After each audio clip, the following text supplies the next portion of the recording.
though with breath and height, your praises and glory I see. Lord, I am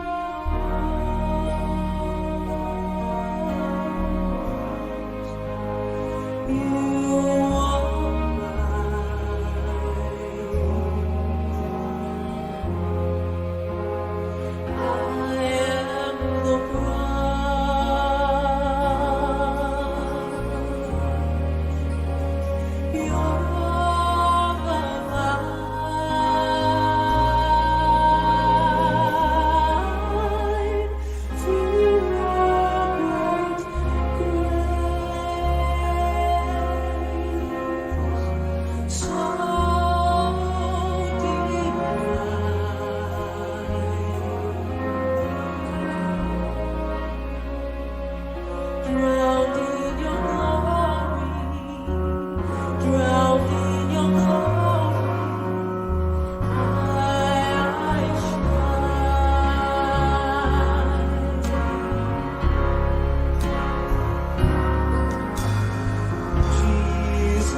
You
Hello, I'm journalist Mariette Snyman. Today we have Heinrich Benjamin in the studio and we're talking about sexual misconduct. I'm going to ask Heinrich questions about sexual misconduct to make it clear what sexual misconduct is, what you should know about it, and what to do if it should happen to you or someone close to you. The background for this conversation is the sexual misconduct policy officially launched by the New Apostolic Church Southern Africa in July 2020. The aim of having a policy is to affirm the Church's stance of no tolerance and to support our society in dealing with matters of sexual misconduct. The Church also chose to adopt the policy to create an atmosphere of trust and safety in each congregation and in the church community in general. Heinrich, you are the chairperson of the Sexual Misconduct Committee. Why did the church decide to introduce this sexual misconduct policy? Thank you, Mariette.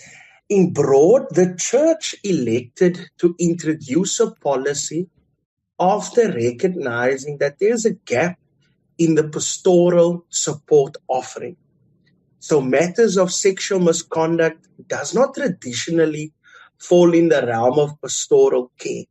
So victims and perpetrators, they need specialized interventions.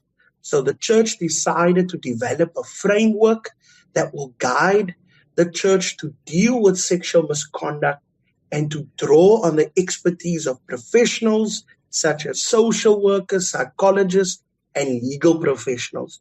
So the aim of the policy is to safeguard all members against any form of sexual misconduct. And the policy is also a living document. And when I say it is a living document, it is constantly reviewed. Within the policy, we state that we will review it every 2 years. And the policy is up for review this year.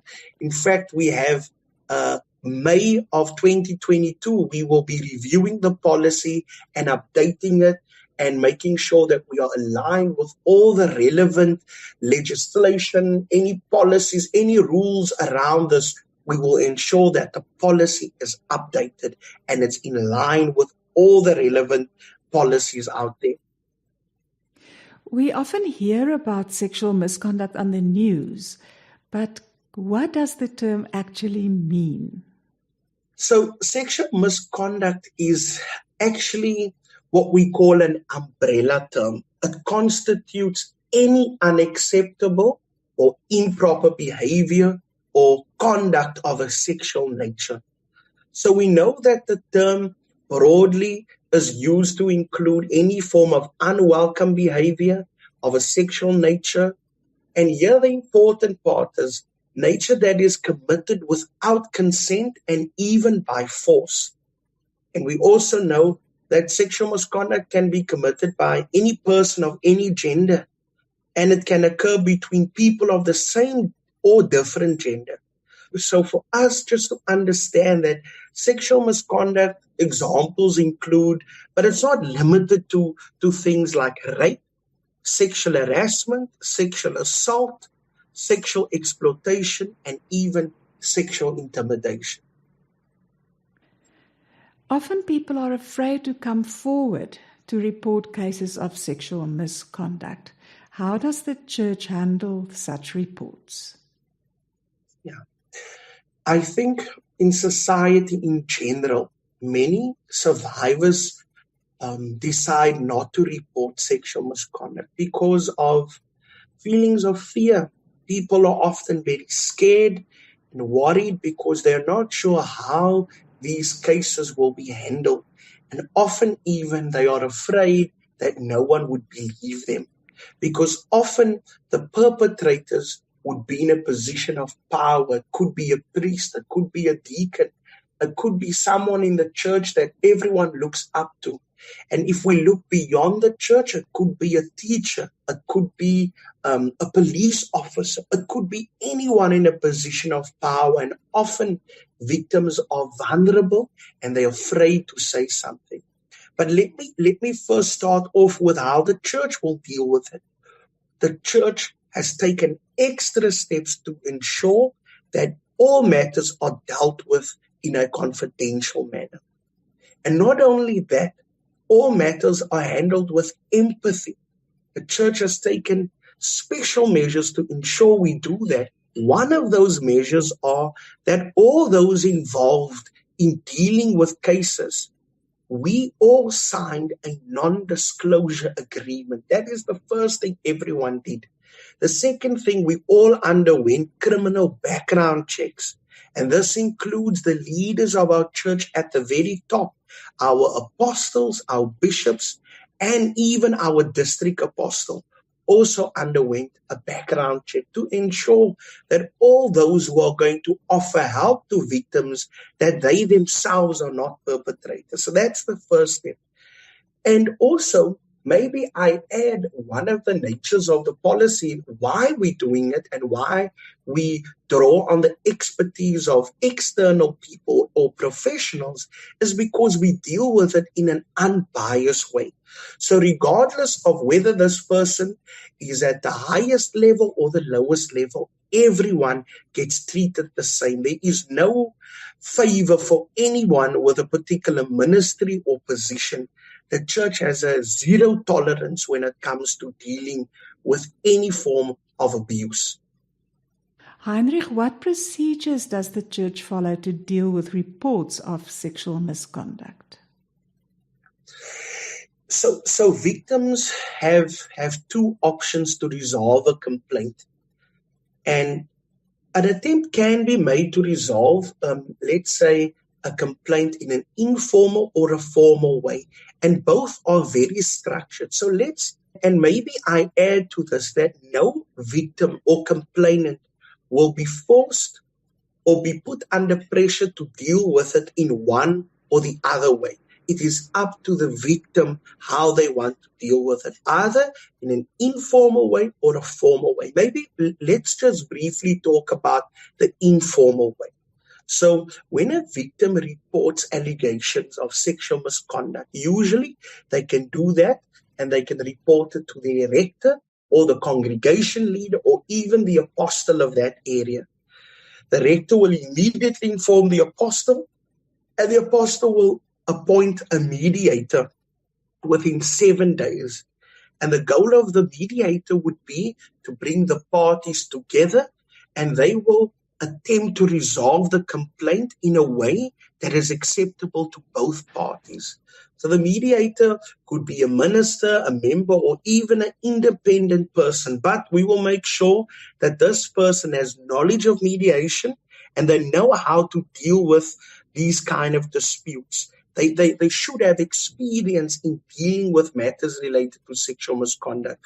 So here the goal is to bring the parties together, and perhaps the victim maybe just wants to express maybe their dissatisfaction with certain things that they have observed. So let's make an example. Maybe there is a person that made a comment about maybe the person's looks, and they did so in a very sexualized way, and the victim feels that, hold on, I don't want you to speak to me that way.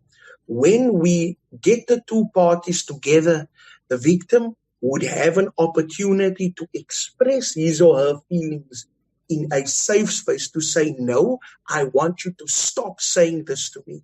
I make an example, maybe somebody, you get some people who like to hug other people or even kiss greet. And maybe the individual feels very uncomfortable, but they don't know how to say this to the person. So here, through the mediation process, we are actually able to let this person know that I don't want you to hug me. I don't want you to kiss me. It makes me uncomfortable. Please stop that. So it's within a safe space in which we can actually address the problem. That's the informal way. Now we're looking at the formal way. And here I want us to note the difference. You'll notice that when we deal with it in an informal way, there's a mediation process that takes place. Now, usually in a formal way, that is replaced by an investigation. So when a person makes a complaint, they wishes to lodge a complaint, and we deal with it in a formal way here, the district apostle will appoint an investigator. So here the investigator will meet with a complainant, the person reporting the issue. You will also meet with the alleged perpetrator and any other witnesses involved. And once the investigator has gathered information from all the parties involved and he concludes his investigation, he will write a report. And this report must reach the sexual misconduct panel or the safeguarding committee within 30 days. Now, the safeguarding committee is the group of psychologists, social workers, and even some ministers on the panel, legal professionals. We will look at the investigation and look at the findings of the investigation. We will then review the report and write the recommendations to the district apostle on the way forward, how we are going to deal with this matter. So you can see throughout the process, it is handled in an unbiased way. It doesn't matter who you are, where you come from, what position. Everyone will be treated according to the guidelines of the policy. And I may even just add this bit in that I feel is very important to note, that when there is a minor involved in any of these cases, there's a child involved, it will automatically be dealt with in a formal way. And the matter will immediately be reported to the police, where criminal charges can be brought against that person, or we will report it, or I know the law also provides an option to report it at your nearest Department of Social Development. There they have social workers trained to deal with it. The law is also very clear on this. The Child Protection Act very clearly states when there is a minor child involved, we must report it. There is no option. There is a duty on every adult, whether you belong to a church group or not, whether you work for any company, you can be whoever, you must report it. There is an obligation to report it. And here I want to also highlight the fact, especially when the child is in imminent danger, when you have reasonable knowledge and understand that there is actual abuse taking place in that home, we must do so immediately. I think it's a standard, and we take this very seriously. I can safely say that we have reported such cases already where we have picked this up. Heinrich, what support is available to victims and families of sexual misconduct? So every apostle area in our church is quite big, and I believe we've divided our church for our benefit as the Safeguarding Committee into about 20 different areas. And every apostle area has what we call a Safeguarding Facilitator. Now, a Safeguarding Facilitator, their main job is to provide support to victims and their families. So these Safeguarding Facilitators, they have been specially trained by the church. But before they even got to the church, they were handpicked. So they have background already. Some of them are social workers, law enforcement officers, legal professionals, counselors. They already had that background. They were already independent professionals, most of them. And in addition to that, the church provided training for them. And the training that was provided was SAQA accredited training. And the training was specifically designed to teach and guide how to provide support to victims of sexual misconduct. And it's SAQA aligned. So we took special effort to ensure that these people are properly equipped. And in addition to that, I want to stress again that they all underwent background checks and they all signed non-disclosure agreements to ensure that whatever information, whatever work that they do within the church, in members' homes, etc., that it's kept confidential. Now, in addition to that, we also have a referral system. So let's say I am a victim and I want to report it. We then activate the Safeguarding Facilitator, will come out to you and provide support. We then also refer you to community support. So we will look in the areas, what organizations offer more long-term work, and we will facilitate a referral for you where you can get treatment if you cannot afford private treatment on your own. So there are community support available also. How can members report sexual misconduct in the church? Members can report sexual misconduct through email. We have a dedicated email address that is password protected and there's limited access. Only the Safeguarding Committee has access to it. So if any member wants to report it, they can report it by emailing us at reports@nac-sa.org.za. And members can also report this if they feel they do not want to write us an email that comes directly to the Safeguarding Committee. They then can also report it to their rector, their congregation leader, or directly to the apostle. So I think that is important to know that they have that option also. And thankfully, we can also report it through the New Apostolic Church Living Benefits Helpline. So we know that there is a trauma benefit. So there are trauma counselors available 24 hours, 7 days a week, where an individual who was victim, they can phone and speak to the counselor over the telephone. They can explain what happened. And with their permission, the telephone counselor will then feed that information back to us, the Safeguarding Committee, for further action. So our members can call it, and the number, most of them should know it, but just for everyone's benefit again, they can call the number 24 hours, 7 days a week. The number is 0860 000 500. I repeat that, 0860 000 500. They can report it like that. Heinrich, what practical steps can be followed if you are a victim of sexual misconduct? I think for me, one of the most important steps any victim can take is to go to a safe place. That is the first step I would advise. And we do this as soon as possible. You can even go to a police station and they will take you to a hospital if you are hurt, or they can even call an ambulance. For me, the main step is go to a safe place. Go to the police, anybody that you can trust, so that you get yourself out of the position or out of the place where there is danger. That's the first step. And then, like I mentioned earlier, on step 2, I would say, tell someone you trust. The first person you tell about the rape, I think it's very important to note, will sometimes be asked to go to court to support your story if you should decide to take further action. Now, the first person that you speak to, or the first person that you tell about the rape or the sexual misconduct, this person is called the first contact witness.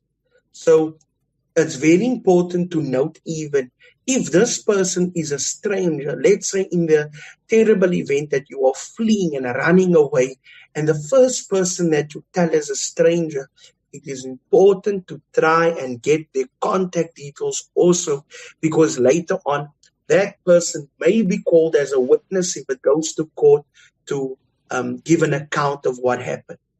Also, another practical step for me is, if you can, go straight to the hospital or doctor. I mentioned earlier on that even if you go to the police, they will take you to the hospital for a forensic examination. So you must receive medical attention.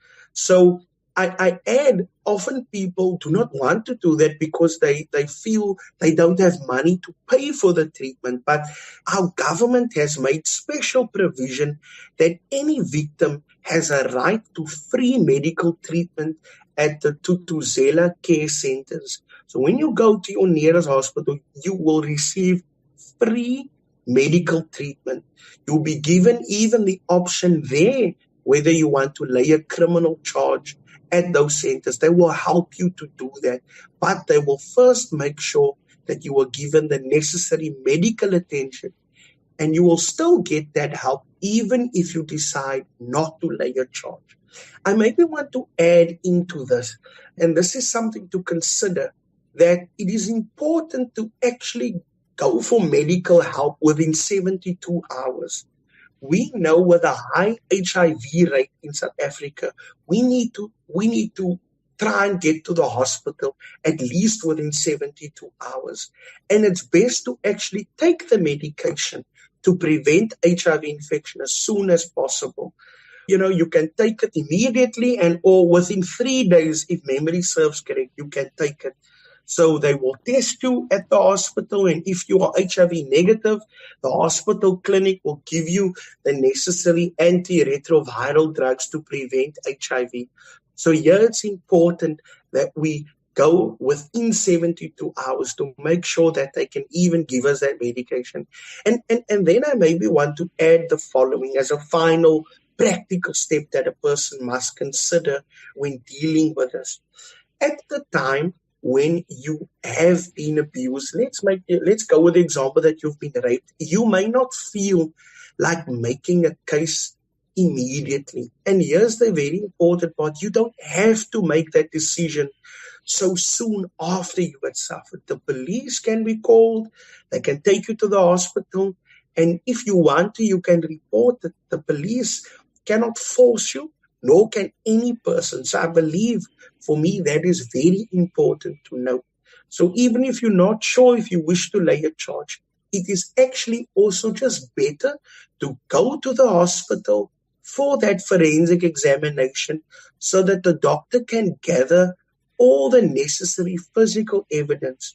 And this is in case that you may want to, at a later stage, decide you want to lay a charge.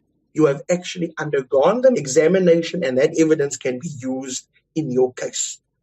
I feel those are some of the practical steps to consider when you are dealing with something like this. If listeners have more questions, where can they go to have their questions answered? Yeah. So if members have more questions, they are more than welcome to visit the church's website. Most of our members know the website. It's www.nac-sa.org.za, and they will see that you can actually download the church's sexual misconduct policy from the website. So there they can equip themselves with the information of how we deal with sexual misconduct and what the church's position on it. And if members feel they've got additional questions or anything specific, they are even welcome to write to us by email. So you can write to us reportssm@nac-sa.org.za, and then they can write to us, and the Safeguarding Committee will answer those questions as best as we can. I think for me, just a thought that I feel that I must share with our members is that the Safeguarding Committee operates independently outside of the pastoral stream, if you will. So here you can rest assured that there is no influence on how the committee does their work. It is dealt with in a way that there is no interference. We look at the situation on its merits and we act. And I want to underline that there is a zero tolerance when it comes to this kind of work. We take the necessary steps to ensure that victims get the support and that perpetrators are appropriately referred and also dealt with through the justice system. Thank you, Heinrich, for clarifying this sensitive matter. It's an absolute pleasure, and I wish all young people who wish to get more information, please get into contact with us. We will definitely